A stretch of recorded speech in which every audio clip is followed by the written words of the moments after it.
أعوذ بالله من الشيطان الرجيم بسم الله الرحمن الرحيم فكأي من قرية أهلكناها وهي ظالمة فهي خاوية على عروشها وبئر معطلة وقصر مشيد أفلم يسيروا في الأرض فتكون لهم قلوب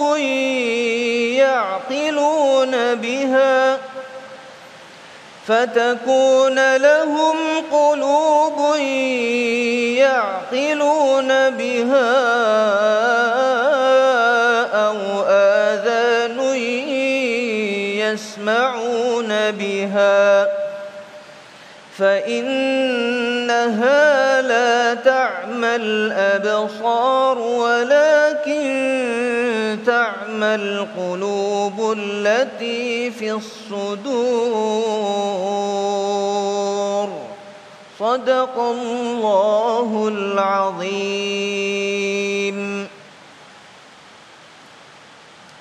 Assalamualaikum warahmatullahi wabarakatuh. Alhamdulillahirabbil alamin. Allahumma shalli ala sayyidina Muhammad wa ala ali sayyidina Muhammad. Segala puji bagi Allah yang kembali mempertemukan kita dalam majelis ilmu damai usahaku, yang alhamdulillah dalam kesempatan kali ini kita kembali bersilaturahim dari Masjid Husnul Khotimah, Bumi Dirgantara, Jati Asih, Bekasi.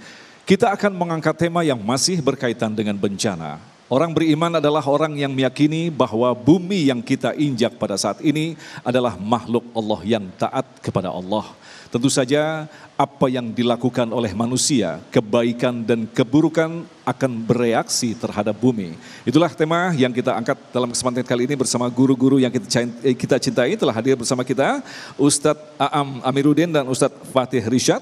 Dan seperti biasa pemirsa, kami persilakan Anda untuk mengirimkan pertanyaan yang berkaitan tema kita kali ini di Instagram @damai_tv1. Inilah Damai Indonesiaku yang dipersembahkan oleh Sarung Wadimor, tentu sarung kita. Selamat mengikuti.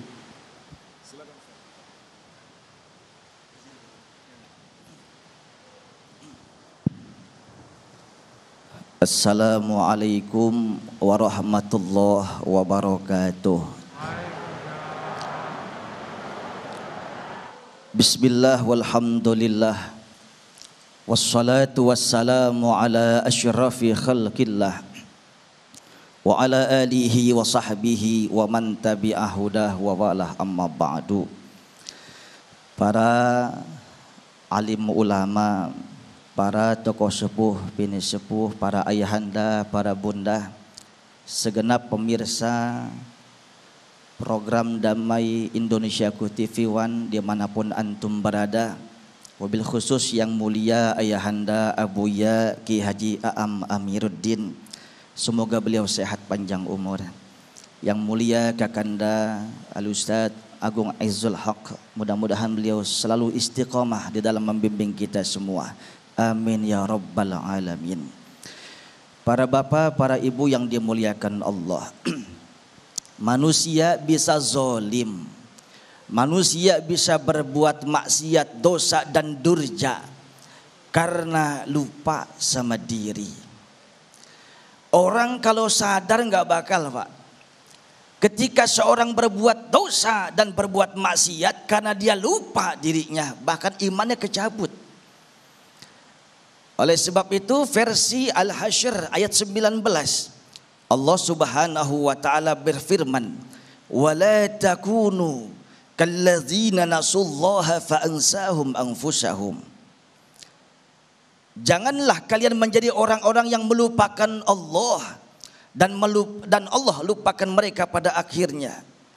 Al-Imam Al-Qurtubi di dalam tafsirnya mengatakan, siapa manusia yang dikatakan Allah jangan sampai kalian lupakan Allah, taroku amrah, Manusia yang suka meninggalkan perintah Allah, itu yang dimaksud melupakan Allah.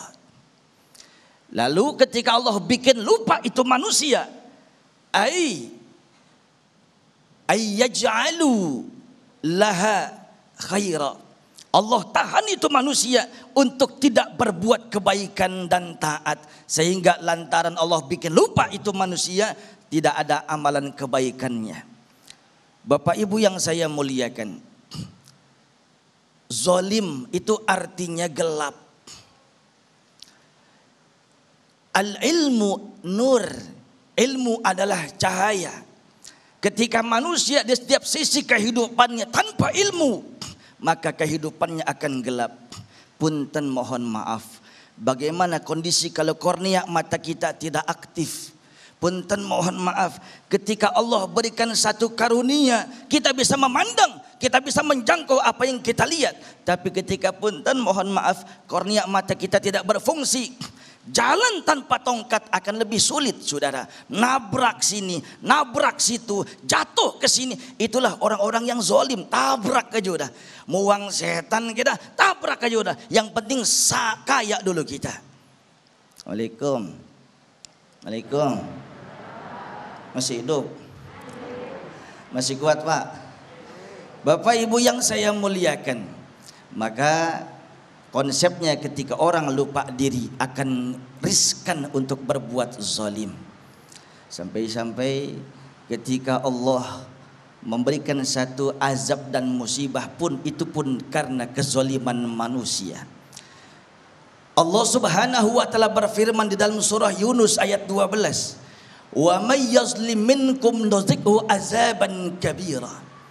Siapa manusia yang zalim di antara kalian, maka Allah akan berikan azab yang dahsyat. Alam menjadi azab, diri menjadi azab, keluarga azab, anak azab. Saudara yang saya muliakan, sebab zalim kepada Allah. Oleh sebab itu, ada satu riwayat Bapak Ibu yang saya muliakan, ada satu hadis sahih, inna fajiran iza mata tastarihu fihi al-ibad wal bilad wasyajar waddab. Ketika ada orang ahli maksiat mati, ketika ada orang zalim meninggal dunia, ketika ada orang yang suka berbuat aniaya, yang berbuat durja meninggal dunia, maka para hamba Allah istirahat, maka gunung-gunung istirahat, maka dedaunan istirahat, semua hamba-hamba yang soleh istirahat. Saudara, bagaimana tidak istirahat? Ada seorang berbuat maksiat saja, satu kampung ada orang yang berbuat zina, bukan kita yang zina, bukan kita yang berbuat mesum, tapi tetangga kita, saudara. Maka dampaknya 40 rumah, depan, belakang, kanan dan kiri, apesnya semua kena, saudara. Yang besok kudu dapat arisan jadi kagak jadi. Ada yang suka main arisan di sini ada? Waalaikumsalam. Yang kudu besok dapat persekot jadi kagak jadi. Apapun kebaikannya, kalau suka zalim akan mengundang bahla bencana musibah. Saudara, Semeru tempo hari mengetuk hati kita. Tidak akan bergerak itu Semeru tanpa izin Allah. Wa ma tasqutu min waraqatin illa ya'lamuha. Tidak ada sehelai rambut, tidak ada selai daun kering jatuh ke muka bumi yang jadi sampah itu, saudara. Sampah aja ketika akan turun izin dulu sama Allah. Itu sampah masih dipikirin, apalagi Semeru, Papandayan, Anak Krakatau, semua ada channel Allah yang menggerakkan. Kenapa, saudara? Terlalu zalim kepada alam semesta. In ahsantum li anfusikum wa in asatum falaha. Kalau kalian berbuat baik, balik kepada kalian. Kalau kalian berbuat buruk, akan menimpa kalian juga.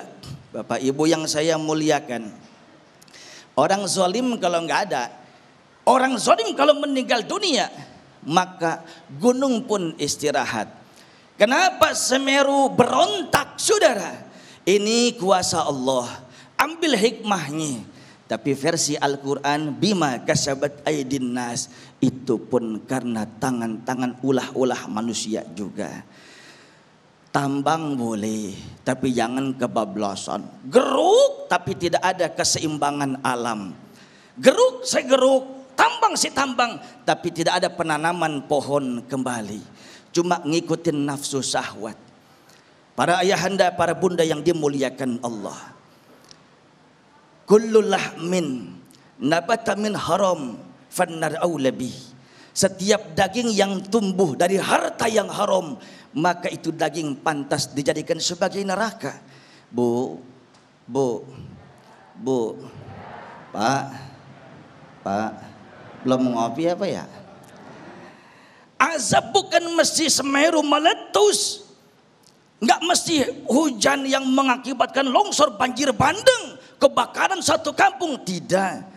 Tapi ketika anak susah diatur, itu pun juga musibah. Ketika bini kebangetan bawel, bin lemes, di sini enggak ada kan? Yuk rapat semua pakai masker. Semua itu juga azab. Ketika kawan digunting kita dalam lipatan, dijegal kita seiring, pakar makan tanaman, musang berbulu domba, itu pun azab bagi kita. Apa sebabnya? Mungkin salah satu zalim kita, kepada anak, kepada keluarga. Salah satunya adalah karena kita punya fulus, kita punya uang. Tadi zalim gelap, mau uang apa sih? Yang penting kaya dulu. Ya sekarang mah jangan ngomong-ngomong yang haram, yang halal aja susah, yang haram susah, serba susah. Maka yang penting kaya dulu, urusan mati belakangan. Betul Bu? Assalamualaikum. Jelas kagak nih? Bapak Ibu yang saya muliakan, hati-hati. Yang kita makan, yang kita berikan makan kepada anak dan istri, itu pun akan menjadi neraka bagi kita. Nauzubillah min zalik. My house is my paradise. Tahu artinya Pak? Dilarang merokok. Rumahku adalah surgaku, tapi neraka mulu karena nauzubillah ngasih makannya enggak jelas uangnya. Mudah-mudahan ada manfaatnya. Wallahu a'lam bissawab. Baik, terima kasih Ustadz. Pemirsa yang dirahmati Allah, mukadimah tadi memberikan gambaran kepada kita betapa sempurna Allah menciptakan, mewujudkan kehendaknya. Dari bencana alam yang kita hadapi, maka terlahirlah bencana ekonomi. Dilanjutkan lagi dengan bencana sosial, maka wujudlah kesempurnaan sebuah bencana. Tetapi tentu saja kita tidak mengharapkan itu akan terjadi di hadapan kita. Lantas bagaimanakah sesungguhnya interaksi yang diajarkan oleh para nabi terhadap alam sekitarnya? Insya Allah Ustadz Am akan menjelaskan selepas pesan-pesan berikut ini. Damai Indonesiaku yang dipersembahkan oleh Sarung Wadimor, tentu sarung kita. Baik, terima kasih pemirsa, Anda masih bersama kami Damai Indonesiaku. Dan seperti yang kita ketahui, seringkali ketika kita bersandar hanya pada akal, kita sering mengatakan bahwa fenomena yang terjadi di hadapan kita termasuk bencana adalah hal-hal yang biasa dan bersifat alamiah. Padahal sangat jelas di dalam Al-Quran dijelaskan semua terjadi apa yang ada di muka bumi ini karena perbuatan manusia. Lantas bagaimanakah kita memahami bencana yang terjadi diakibatkan oleh perbuatan manusia? Ustadz Am akan menjelaskannya. Silakan Ustadz. Assalamualaikum warahmatullahi wabarakatuh. Bismillahirrahmanirrahim. Alhamdulillahirabbil alamin. La ilaha illallah wahdahu la syarikalah, lahul mulku wa lahul hamdu wa huwa ala kulli syai'in qadir. Asyhadu an la ilaha illallah wa asyhadu anna Muhammadan abduhu wa rasuluh. Allahumma salli ala Muhammad wa ala ali Muhammad kama sallaita ala Ibrahim wa ala ali Ibrahim fil alamina innaka Hamidum Majid. Pemirsa Damai Indonesia, Bapak Ibu jamaah Masjid Husnul Khotimah. Tadi kita mendengarkan pemaparan dari Ustadz Fatih yang begitu jelas. Saya ingin tanya, Bapak Ibu pernah mengalami penderitaan enggak? Pernah apa sering? Mana yang benar ini? Pernah apa sering? Dua-duanya. Nah, tadi Ustadz Fatih katakan yang namanya bencana tidak selamanya harus dahsyat seperti gunung meletus. Yang namanya bencana itu bahkan sesuatu yang menimpa diri kita, sakit gigi aja bagi kita tuh bencana sebenarnya. Nah, istilahnya kalau dalam bahasa Al-Quran musibah. Musibah. Kalau kita ditimpa sesuatu yang tidak menyenangkan, ya, 3 kemungkinan. 1, boleh jadi itu karena keteledoran kita. Boleh jadi karena perbuatan kita. Contoh, terjadi banjir karena kita buang sampah seenaknya. Terjadi longsor, boleh jadi karena hutan dibabat habis. Terjadi kekeringan yang hebat, ya iyalah hutannya dihabisin pohonnya ketika musim panas kekeringan. Nah, itu artinya kezoliman kita terhadap alam. Maka musibah terjadi karena kezoliman kita terhadap alam. Mungkin gak itu terjadi? Mungkin. Ya. Bapak Ibu, para pemirsa yang Allah muliakan. Jadi kezoliman itu ada kezoliman terhadap alam. Kita tidak memperlakukan alam seperti yang Allah kehendaki. Kan kita harus menjaga keseimbangan. Wala tufsidu fil ardi ba'da islahiha. Kamu jangan rusak bumi ini. Karena aslinya bumi itu udah seimbang. Kalau kita dirusak, apa yang terjadi? Ya, terjadilah berbagai bencana karena ulah tangan kita. Nah, tapi mungkin enggak terjadi bencana bukan karena ulah perbuatan kita? Mungkin. Jawab atuh. Mungkin, ya kan gitu. Mungkin. Contohnya apa? Jadi begini, kalau kita terkena sesuatu yang tidak menyenangkan, padahal kita sudah melakukan yang benar. Nah, itu namanya ujian. Contoh, kita punya anak. Kita tidak mendidik anak dengan sungguh-sungguh. Anak kita tidak soleh. Itu apa namanya? Musibah. Kan tadi udah dijelaskan. Sesuatu yang terjadi karena ulah kita.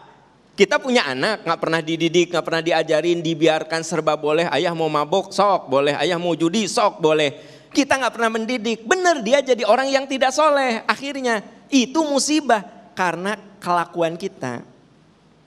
Ada saham kita. Tapi mungkin enggak kita sudah didik anak dengan sungguh-sungguh, tapi anak kita tidak soleh. Mungkin. Itu ujian. Mungkin saja kita sudah menjaga alam dengan sebaik-baiknya, ya, menjaga keseimbangan, buang sampah pada tempatnya. Kita tidak zolim terhadap alam, tapi terjadi juga. Nah, itu namanya ujian. Ya, jelas perbedaannya? Kira-kira kalau gunung meletus itu karena ulah tangan manusia atau kehendak Allah? Nah, karena semua pakar sepakat gunung meletus itu unpredictable, nggak bisa diprediksi dan tidak ada kaitan dengan perbuatan manusia, ya, tidak ada kaitan. Itu kehendak Allah. Maka kalau terjadi gunung meletus, kalau menimpa kepada orang-orang soleh, itulah pintu kesyahidan. Tapi kalau menimpa kepada orang yang ahli maksiat, itulah jadi azab. Nah, gitu. Jadi kalau misalnya ada gunung meletus, sebenarnya pintu syahid bagi orang soleh. Tapi menjadi pintu azab bagi ahli maksiat. Nah, gitu. Jadi yang menimpa diri kita yang tidak mengenakan tuh bisa musibah, bisa ujian, bisa azab. Kira-kira COVID yang terjadi sekarang, musibah, ujian, apa azab? Tergantung orangnya. Kan tadi sudah dijelaskan. Gimana sih? kan gitu. Ya kan? Kalau orang kena COVID, meninggal, orang soleh, syahid itu. Orang ahli maksiat, maksiatnya luar biasa. Nggak pernah sholat, nggak pernah puasa, zolim ke istrinya, zolim ke anaknya. Kena COVID, meninggal. Apa? Azab. Bapak ibu sudah pakai masker, sudah apa? Ya sudah ini suntik. Ya. Saya sanitizer gini. Ya, tapi benar juga bisa gini ya. Udah vaksin, udah pakai masker, udah cuci tangan, udah jaga jarak. Kena COVID juga. Apa namanya? Ujian. Ya, nanti kalau kasih soal lagi salah lagi. Kasih soal lagi salah lagi, nah kan gitu ya. Nah, saya ingin menegaskan musibah yang terjadi pada diri kita ya, itu tergantung kitanya sebenarnya ya. Makanya bencana itu merupakan bagian dari kehendak Allah, bencana itu. Tapi ketika menimpa diri kita, balik ke kita. Kalau kitanya orang soleh, ujian. Kalau kitanya ahli maksiat, jadi azab. Kalau itu terjadi karena keteledoran kita, nah itu musibah, kan gitu. Nah, daripada bingung-bingung ya, saya lihat loading gitu. Jadi apa?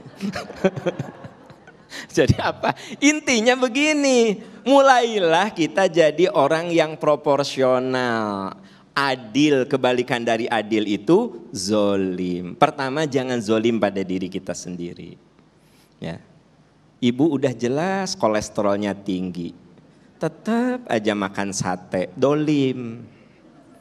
Bapak udah jelas hipertensi, ya kan gitu, tetap aja makan yang asin-asin. Udah jelas bapak teh sering batuk, tetap aja merokok, dolim itu tuh.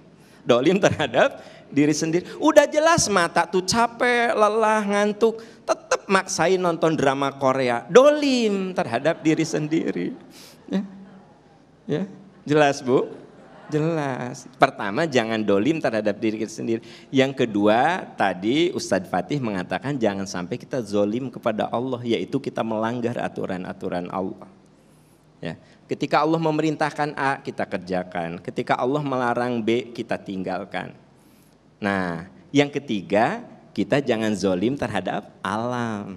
Kita harus perlakukan secara proporsional. Boleh nggak ngambil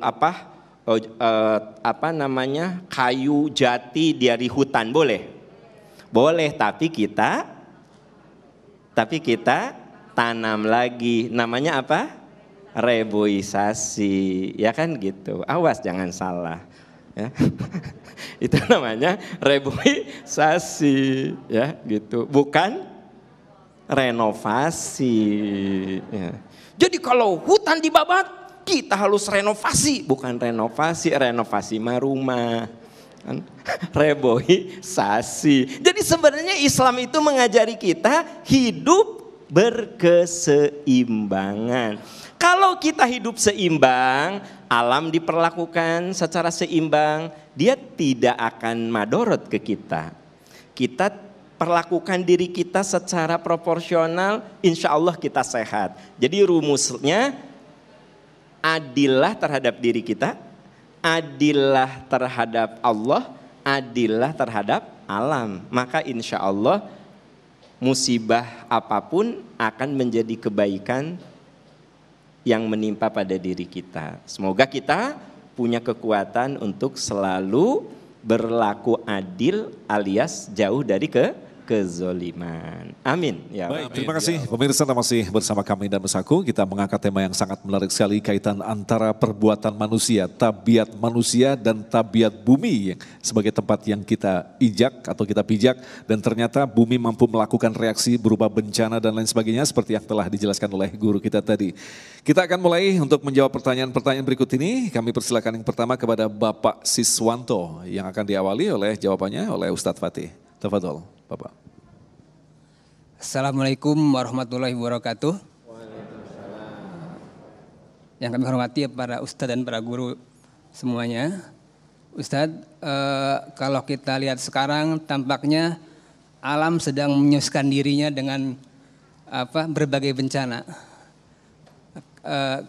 Saya sendiri merasa miris dengan kondisi ini karena kita lihat banyak juga kezaliman dan ketidakadilan di sekitar kita.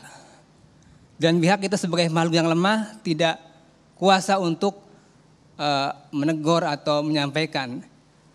Saya khawatir dengan kita tidak berbuat nanti akan banyak timbul musibah yang lebih besar lagi. Kira-kira apa yang kita lakukan? Sekian, wassalamualaikum warahmatullahi wabarakatuh. Waalaikumsalam warahmatullahi wabarakatuh. Terima kasih Bapak Suswanto, pertanyaan menarik sekali. Artinya ketika kita diam bukan berarti kita lemah, tapi memang kita tidak punya akses untuk melakukan perubahan, mungkin itu maknanya. Silakan dari Ustadz Fatih terlebih dahulu.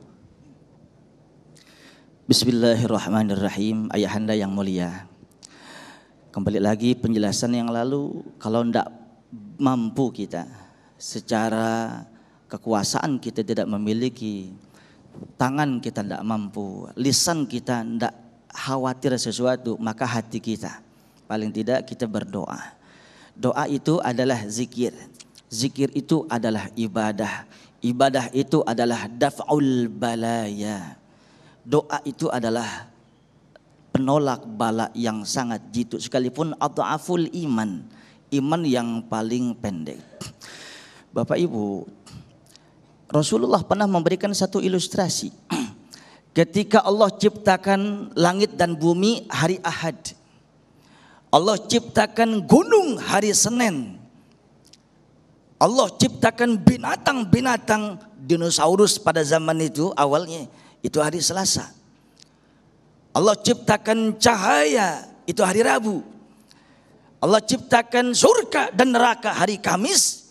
Allah ciptakan Nabi Adam alaihissalam hari Jumat. Hari Sabtu Allah tenangkan sejenak. Harus ada liburnya, harus ada wolesnya. Assalamualaikum. Ngerti woles, ngerti? Jangan di dapur mulu bu. Tamasya sana. Maling banter mah pasar malam dah ya. Yang penting happy, harus ada tamasyanya, harus ada hiburannya. Saudara, ada satu penekanan oleh Rasulullah. Tapi tahukah kalian, ketika hari Minggu, hari Ahad, Allah ciptakan bumi, ihtazzal ard, maka bumi gonjang-ganjing, bumi gempa, saudara. Maka wahai sahabat, sabda Rasulullah, Allah ciptakan al-jibal, gunung-gunung sebagai stabilitator atau paku buminya seluruh dunia. Maka semua bumi itu tenang. Itu fungsi daripada gunung. Sahabat bertanya, ya Rasulullah, adakah makhluk Allah yang lebih hebat daripada gunung? Ada, besi. Sofa dan Marwah ketika kita sa'i, dulunya gunung tinggi, sekarang dipapas. Yang mapas itu manusia, alatnya terbuat dari besi, bukan dari ongol-ongol. Jelas bu, besi. Berarti ada nggak yang lebih hebat dari besi wahai Rasulullah? Ada, nar, api. Besi sebanyak apapun, besi sehebat apapun, sekuat apapun, terus dibakar akan hancur, akan lumer. Sekalipun Robocop dia hancur semuanya. Ada nggak ya Allah yang lebih hebat daripada api? Air, api kalah sama air. Kalau setan terbuat dari api, ketika anak manusia marah-marah, itu ada karakter api. Istri marah-marah, kalah sama air, siramin air pak. Akhirnya kudu tenang seperti air, jangan ikut emosi. Pada akhirnya yang lebih hebat daripada air ada, kata Rasulullah, angin. Melabuh Aceh saudara, saksi bisu ketika tsunami datang, itu kapal pesiar ribuan ton yang habitatnya ada di laut kembali ke darat. Siapa yang dorong? Bukan air, angin saudara. Saudara, ada nggak yang lebih hebat lagi wahai Rasulullah daripada angin? Nih jawaban kita. Ada. Apa itu ya Rasulullah? Sodakohnya anak Adam, ikhlas karena Allah, kalah semuanya. Yuk kita urut dari awal. Musibah apa yang asalnya dari gunung? Kemarin kita ditegur sama Semeru, itu pun musibah. Yang kedua, kalah dia sama besi. Musibah apa yang awal dari besi? Peluru nyasar, dibegal, ketabrak mobil, Kalau dia ahli sedekah, Allah kasih semuanya aman. Kalau api, semuanya satu kabupaten, satu kota kebakar, tapi kalah semuanya itu dengan sedekahnya anak manusia, Allah kasih tenang dan damai, aman, tidak ada kebakaran. Air, musibah, longsor, banjir bandang, satu lingkungan tersebut ahli sedekah, Allah amankan. Angin, musibah apa Bu yang dari angin? Kentut. Masukkan itu musibah kecil Bu. Puting apa? Puting beliung, angin topan, tornado. Kalau satu kampung rajin sedekah, insya Allah Allah aman. Tapi masalahnya kita pengen sedekah, kita juga perlu. Inilah alternatif Rasulullah. Sedekah tidak mesti pakai uang, tidak mesti pakai materi. Fakullu tasbihatin sedekah. Tasbih subhanallah sedekah, alhamdulillah sedekah, Allahu akbar sedekah, la ilaha illallah itu sedekah. Apalagi baca Quran. Intinya kalau mau aman, kalah semua bala bencana musibah, rajinlah jelas sedekah dan ibadah. Masya Allah.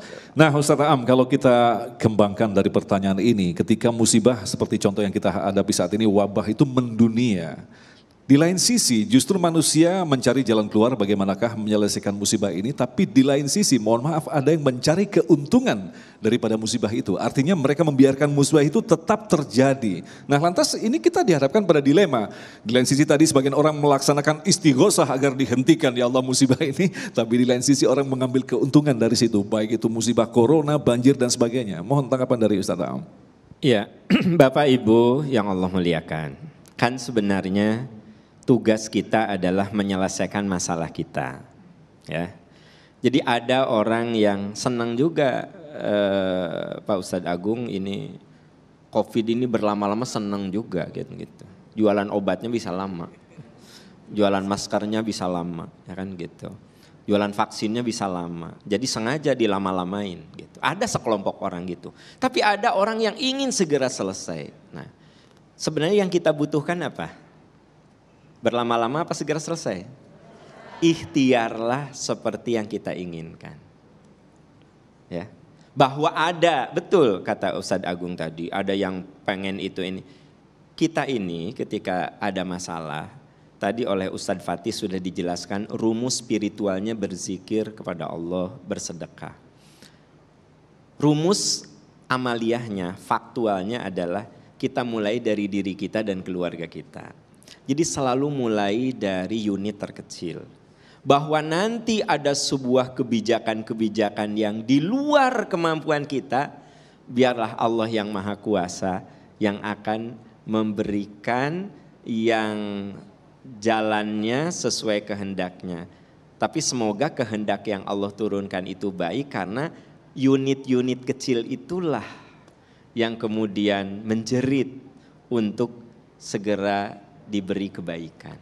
Jadi memang manusia itu kan ada di antara dua tarikan. Ada yang senang musibah yang mengglobal itu terus, ada juga yang ingin selesai. Karena memang maaf, betul kata Ustadz Agung, ada orang yang inginnya ini teh COVID itu terus, nanti udah ini ada lagi gitu, pengen begitu. Nah, terus siapa yang bisa menghentikan? Hanya kuasa Allah Subhanahu wa taala. Terus yang kita lakukan apa? Yang sekarang bisa kita lakukan saja. Gitu. Wallahu a'lam bishawab. Nah Ustaz Fatih, kalau kita berangkat bersandar pada satu ayat Rabbana ma khalaqta hadza batila. Artinya segala sesuatu itu pasti ada maksudnya. Di hadapan kita ini bencana ini, kita ingin itu selesai begitu. Tapi justru di situ Allah ingin punya maksud yang lain begitu. Ustaz Fatih mungkin bisa ditambahkan Ustaz Am. Begini, tidak ada musibah yang terjadi di muka bumi ini kecuali itu akan menjadi khazanah peradaban. Bapak Ibu, ketika dulu pertama kali ada influenza, itu tuh bencana besar. Tapi kemudian lahirlah ilmu-ilmu yang membahas tentang virus. Mungkin sekarang ini musibah mengglobal, mendunia. Tapi percayalah, 10-20 tahun yang akan datang, ini akan jadi sebuah khazanah ilmu bagi kemanusiaan. Itu yang disebut tidak ada yang sia-sia yang Allah ciptakan. Tidak ada yang sia-sia. Pasti nanti di kemudian hari ada hikmah. Hanya umur dan ilmu kita terbatas untuk menjangkau itu. Baru akan ketahuan nanti mungkin oleh anak cucu kita. Mungkin oleh ilmuwan 100 tahun setelah kita semua tidak ada gitu. Jadi percayalah bahwa Allah tidak mungkin menurunkan sesuatu yang sia-sia. Jadi bisa ditegaskan justru inilah caranya Allah mematangkan kualitas cara berpikir manusia begitu. Seperti di tsunami di Jepang, malah mereka bikin rumah dari kertas dan sebagainya. Betul. Malah mereka pintar ketika ada musibah, begitu Ustaz. Jadi gini, Allah tidak mungkin memberikan suatu ujian di luar kemampuan kita. Maksudnya Allah Maha tahu. Manusia ini diberi kecerdasan untuk menyelesaikan masalah. Gitu. Untuk menyelesaikan masalah. Apapun yang terjadi pada diri kita, pada akhirnya satu saat pasti akan melahirkan ilmu dan peradaban. Itu mah sudah dipastikan. Karena kalau kita belajar dari sejarah peradaban, ternyata ilmu dan peradaban itu lahir kadang dari sebuah penderitaan. Ya, lahir dari sebuah penderitaan. Makanya Bu, kalau Ibu sedang menderita oleh suami, ya Ibu bersabar. Nanti cucu Ibu yang mengatakan, nenek itu hebat banget ya. Nah gitu. Jadi memang ada saat di mana perjuangan kita itu menjadi legacy. Betul. Setelah kita tidak ada. Baik, terima kasih Ustadz, dan kita akan lanjutkan lagi untuk menjawab pertanyaan selanjutnya tentunya selepas pesan-pesan berikut ini Damai Indonesiaku. Terima kasih pemirsa, masih bersama kami Damai Indonesiaku, dan kita akan lanjutkan lagi untuk menjawab pertanyaan selanjutnya akan disampaikan oleh Ibu Diana. Silakan. Bismillahirrahmanirrahim. Assalamualaikum warahmatullahi wabarakatuh. Saya Ibu Diana, pertanyaan saya berhubungan dengan pertanyaan yang tadi Ustadz nomor 1 sudah dijawab. Apakah bencana atau musibah yang terjadi yang berdasarkan karena kezoliman manusia, yang dilakukan kezoliman manusia, bisa dicegah dengan amal perbuatan seperti misalnya sedekah? Kalau memang iya, apakah sedekah yang kita lakukan itu penolak bala bagi diri kita sendiri atau masyarakat?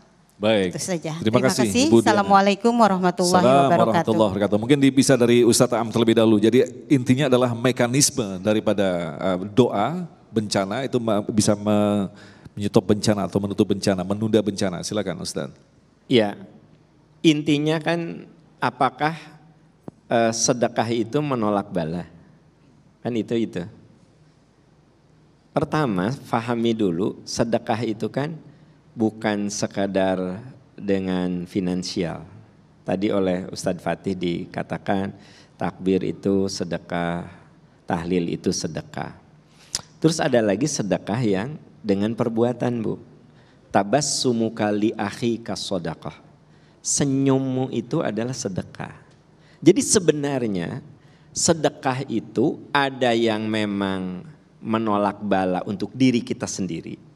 Tapi ada sedekah yang menolak bala untuk sesama. Contoh, saya membuang sampah pada tempatnya. Itu menolak bala, jangan sampai ini madorot untuk orang lain. Jadi kapan sedekah itu menolak bala? Ketika sedekah sosial kita itu sangat kuat. Sedekah sosial kalau saya menyebutnya itu sedekah sosial. Ada beberapa kepala daerah yang menurut saya bagus juga. Kalau mau nikah itu calon pengantin harus sedekah dengan menanam pohon. Ya, itu menurut saya betul. Jadi salah satu syarat kalau mau nikah sedekah menanam pohon. Nah, pohon apa aja yang bisa ditanam dan berbuah. Gitu. Menurut hemat saya kebayang kalau sebulan yang nikah 100, ada 100 pohon. Setahun gimana? Nah itu yang saya katakan sedekah itu ada yang bersifat private. Ya, tapi ada sedekah yang akan berdampak sosial.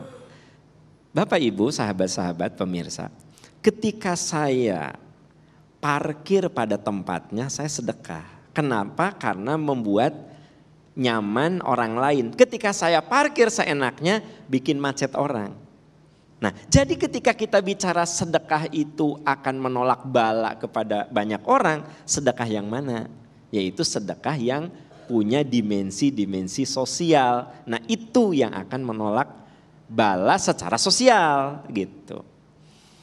Nah, memang seringkali kita berbicara kalau sedekah itu yang bersifat private. Itu tidak salah, itu betul gitu loh. Nah, sekarang kita harus kembangkan sedekah-sedekah yang bersifat sosial.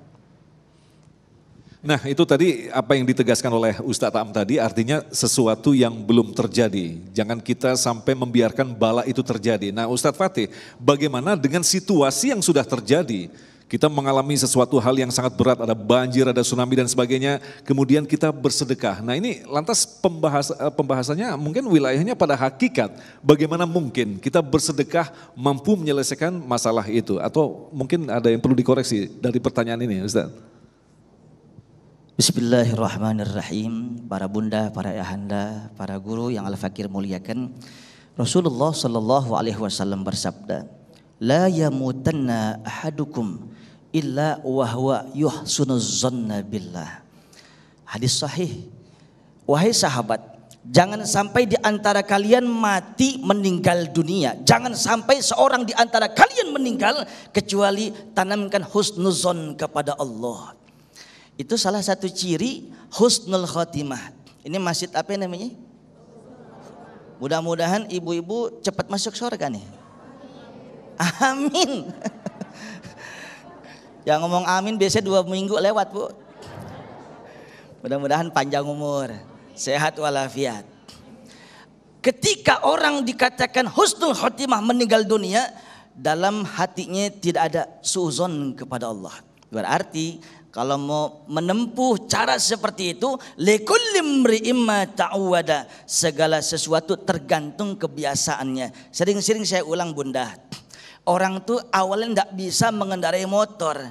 Belajar, dibiasakan jadi bisa. Konsepnya bisa karena terbiasa. Tidak biasa mengendarai mobil. Belajar, dibiasakan jadi bisa. Konsepnya orang bisa karena ketika ada manusia meninggal dunia husnul khotimah, hatinya ikhlas lapang karena Allah, ikut ketentuannya karena terbiasa suka husnuzon kepada Allah. Maka alam semesta bertindak, alam semesta demo kepada kita. Apalah daya tangan tak sampai, maka husnuzon tadi kata guru kita Abuya, maka itu kehendak Allah. Yang pertama husnuzon. Yang kedua, sosok bayi mungil yang tanpa dosa, tapi ada sebilah jarum suntik yang sangat menyiksa diri, ditusuk, nangis dia. Tapi bukan untuk disiksa, tapi untuk divaksin yang pada akhirnya itu tubuh bayi jadi kuat. Maka Indonesia secara tidak langsung Allah ingin memberikan pesan moral. Aku ingin Indonesia tidak cengeng, tidak gampang terpuruk. Mental kuat, mental baja. Salah satunya adalah diberikan sentilan-sentilan kecil la'allahum yarji'un, agar mereka kembali kepada Allah. Kalau saya sakit asam urat, mohon maaf nih Ustaz Agung, satu guru satu ilmu. Saya sakit asam urat, saya ngaji sama guru-guru saya. Maka mungkin saya masih STMJ, sholat terus maksiat jalan. Itu bukan azab, teguran. Sakitnya sama tapi dampaknya beda. Ada si fulan sama sakit asam urat sampai 13,7 jalan ngesot juga. Tapi beda karena lebih sering mancing di empang, sholat kagak, sama ulama gatal-gatal. Ini PA murokab namanya. Maka sakitnya itu adalah azab. Ketika ada orang soleh, guru-guru kita dikasih sakit biar istirahat. Harus ada istirahat agar sehat panjang umur. Wallahu. Baik, terima kasih. Masih ada tersisa satu pertanyaan lagi akan disampaikan oleh Ibu Zuwaria. Silakan. Bismillahirrahmanirrahim. Assalamualaikum warahmatullahi wabarakatuh. Pertanyaan saya seperti yang tadi disampaikan oleh Ustadz Fatih tentang satu orang berbuat zolim, 40 rumah kena. Nah, bagaimana kalau kita berada di lingkungan seperti itu? Bagaimana menghindarinya? Apakah kita mendapatkan dosa, sedangkan orang lain berbuat kok kita yang kena getahnya? Terima kasih. Assalamualaikum warahmatullahi wabarakatuh. Waalaikumsalam. Silakan, Ustaz. Ibunda yang Al-Fakir muliakan, tempo hari viral di medsos. Di lereng Gunung Semeru ada satu rumah yang tidak hancur. Betul? Betul? Ditelisik saudara. Ternyata amalannya adalah tidak pernah dia tidur kecuali baca Yasin 3 kali. Al-Quran. Ini sama dengan keterangan di dalam agama kita. Iza nazalal bala ala qaumin wa fihim zakirullah raddallahu anhul bala. Ketika ada bahaya bencana musibah akan Allah turunkan, Allah timpakan pada satu kampung. Di situ ada satu orang yang zikir, nggak banyak Pak, hiji. Satu orang yang zikir kepada Allah, umpamanya La ilaha illallah, cuma satu Pak. Allah tolak bahaya bencana musibah. Maka kanan kiri kita, punten mohon maaf. Mungkin di samping kanan kiri kita ada narkoba, di samping kiri kita ada yang berbuat mesum. Tenang saja. Umirna an nahkuma bizahir wallah yatawallas sarair. Kata Rasulullah bersabda, kita ini diperintahkan oleh Allah untuk melihat yang zahir saja. Kita diperintahkan, dididik oleh Allah untuk melihat yang real, yang kagak kelihatan jangan dipikirin, urusan Allah. Kalau kita lihat tetangga kita sing adem ayam gemahri palo jenawi atau tentu mangun katora harjoe, maka jangan kebangetan lebay, jangan kebangetan kepo, jangan kebangetan lemes dah ya. Jadi jangan suuzon sama tetangga. Seandainya ibu kanan kiri kita ada yang berbuat maksiat, tadi kata guru kita udah istiqomah ibadah. Istiqomah ibadah insya Allah itu seandainya ada apes lewat dari rumah kita. Jelas ya Bu ya? Mudah-mudahan ada manfaatnya. Nah silakan Ustadz A mungkin bisa menambahkan lantas apa yang perlu dilakukan khususnya bagi masyarakat awam yang tidak memiliki akses untuk melakukan perubahan besar. Satu hal yang tadi sangat-sangat penting kita garis bawahi dari Ustadz Fatih. Pertama, kita tidak akan dihukumi untuk sesuatu yang tidak kita tahu. Itu penting. Ya. Artinya bahwa apapun yang terjadi di sekitar kita, kalau memang kita tidak tahu ya kita terbebas. Tapi kalau kita tahu, kita harus amar ma'ruf nahi munkar. Minimal kalau kita tidak kuasa berbicara, minimal hati kita memberontak supaya tertolak dari bala itu gitu. Kemudian ada hal lain dari keterangan itu, isyarat bahwa kita ini nggak bisa soleh sendirian gitu. Nah, itu intinya. Jadi maaf ibu bapak, kita ini jangan merasa aku kan udah rajin tahajud, aku kan udah rajin saum Senin Kamis, aku kan udah rajin sholat tepat waktu, rawatib, apa sih yang aku tidak kerjakan? Nah jangan dianggap itu teh sudah memadai. Islam mengajari dimanapun kita berada, kita ini harus jadi ragi. Tahu ragi Pak Ustadz? Ragi tahu Bu? Kalau ibu bikin tape 1 kilo, raginya 1 kilo enggak? Oh enggak. Jadi ragi mas sedikit aja ya. Jadi kita ini harus jadi ragi gitu. Ya. Nah, jadi dimanapun kita berada, membuat yang lain tuh jadi lebih baik. Nah, yang paling parah tiap ada kita pasti ada gosip. Itu yang parah ya. Anda duduk di pengajian, kamu tahu nggak? Itu. Nah kita bukan ragi kebaikan tapi ragi keburukan. Jadi keterangan bahwa tadi Ustadz Fatih katakan 40 rumah sekitar itu isyarat kita ini nggak bisa soleh sendirian. Bahwa kesolehan itu harus kita bangun mulai dari rumah kita jadi ragi untuk rumah-rumah yang lainnya. Makanya bersyukurlah Bapak Ibu kalau rumah dekat masjid, Ibu Bapak bisa hadir di masjid, minimal ada pengaruh pada rumah kita ya gitu. Apalagi ini namanya husnul khotimah Ustadz Fatih ya. Nah husnul khotimah itu harapan bahwa siapapun yang pernah hadir di sini ketika dipanggil oleh Allah husnul khotimah. Amin. Baik, terima kasih Ustadz Am, Ustadz Fatih yang telah memberikan ilmu yang sangat luar biasa sekali. Pada intinya ketika Allah menghadirkan apapun, bentuk apapun peristiwa yang ada di hadapan kita, itu adalah acara Allah bagaimana mampu mematangkan kualitas keimanan kita yang pada akhirnya sesungguhnya Allah mengajak kita untuk lebih dekat kepadanya. Tetaplah bersama kami, Damai Indonesiaku.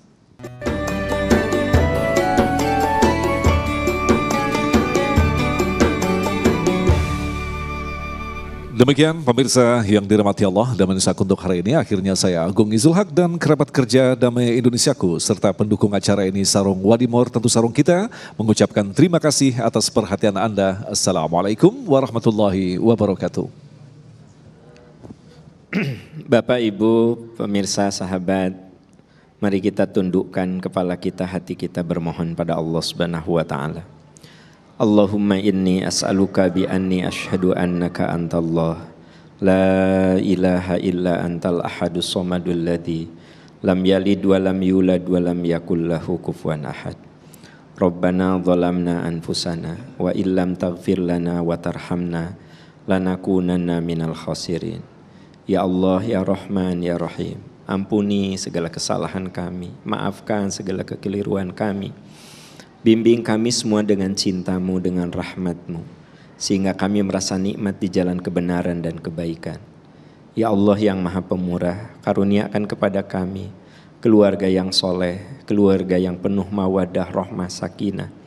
Karuniakan kepada kami keturunan yang soleh, anak cucu yang sehat, yang cerdas, yang bisa menghadapi tantangan zaman, yang menjadi jariah setelah kami berpulang kepadamu.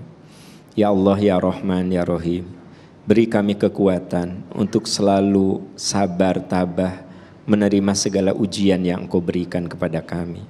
Ya Allah, sekiranya yang menimpa diri kami itu adalah karena kekeliruan kami, karena dosa-dosa kami, ampuni segala kesalahan kami. Dan ya Allah, beri kami kekuatan untuk bisa menyelesaikan ujian yang Engkau berikan. Ya Allah, ya Rahman, ya Rahim, kami yakin cepat atau lambat satu saat kami akan berpulang kepadamu. Ya Rob, andai satu saat roh dan jasad kami berpisah, wafatkan kami dalam keadaan husnul khatimah. Wafatkan kami dalam keadaan husnul khatimah. Wafatkan kami dalam keadaan husnul khatimah. Rabbana atina fid dunya hasanah wa fil akhirati hasanah wa qina adzabannar. Subhanaka rabbika rabbil izzati amma yasifun wa salamun alal mursalin. Amin ya arhamar rahimin. Amin ya rabbal alamin. Walhamdulillahi rabbil alamin.